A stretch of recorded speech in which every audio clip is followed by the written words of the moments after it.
amaanka guud ee Puntland sidii loo xoojin lahaa waxa ka soo qayb galay mas'uuliyiin ka tirsanaa maamul goboleedka Puntland ismada culimo awdiinka nabadoonnada dhaqanka inta uu socdo kulankan looga hadlayay amaanka guud ee Puntland sidii loo xoojin lahaa isla markaasina ka dhaca magaalada Boosaaso waxa si qoto dheer la isu weydaarsaday doodo wax ku ool oo ku aadan amaanka Puntland sidii loo xoojin lahaa iyadoo qof walba fakarkiisa uu ku soo bandhigayay sida uu la muuqato xoojinta amaanka iyo sidii looga qayb qaadan lahaa gudoomiyaha gobolka Bari Alxaaji Muuse Geeli Yuusuf Farole oo ugu horeyn kulankaasi ka hadlay ayaa waxa uu sheegay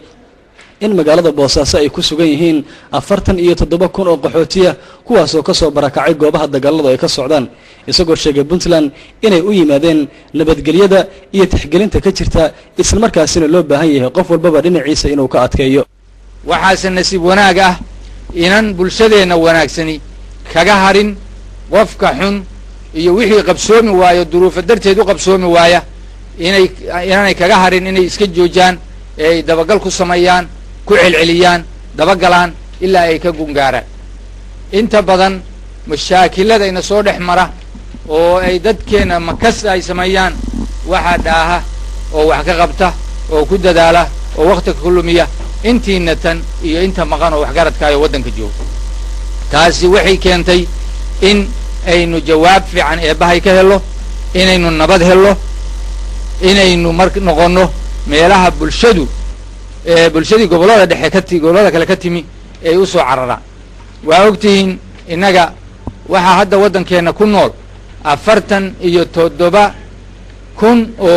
47,000 oo qoys baa ku nool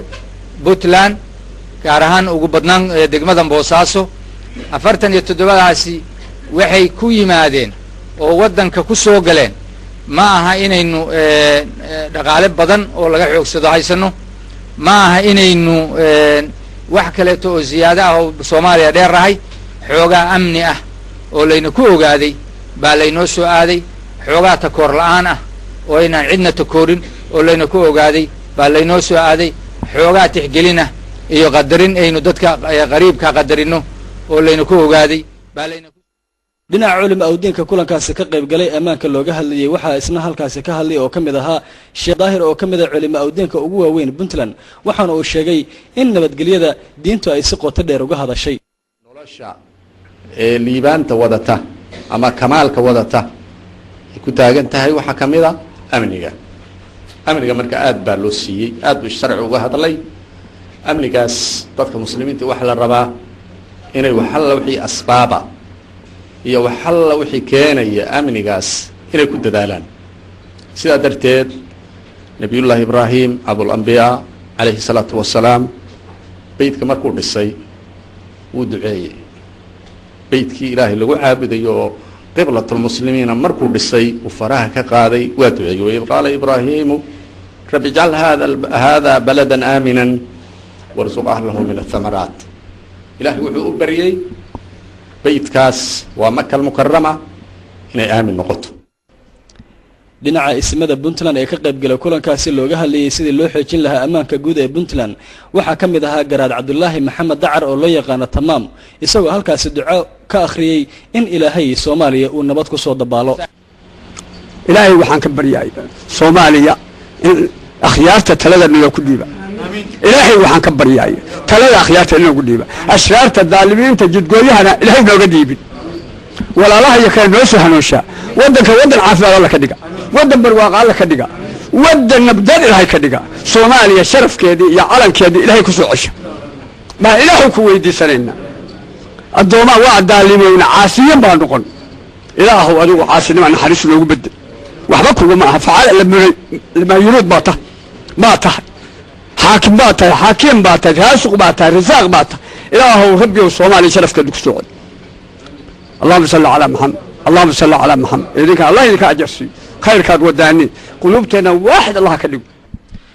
kulankan looga hadlayay sidii loo xoojin lahaa amaanka guud ee Puntland waxa marti ku ahaa Sheekh Almis Sheekh Yaxye oo safar ku yimid deegaanada Puntland gaar ahaan magaalada Boosaaso waxaanu sheekhu u sheegay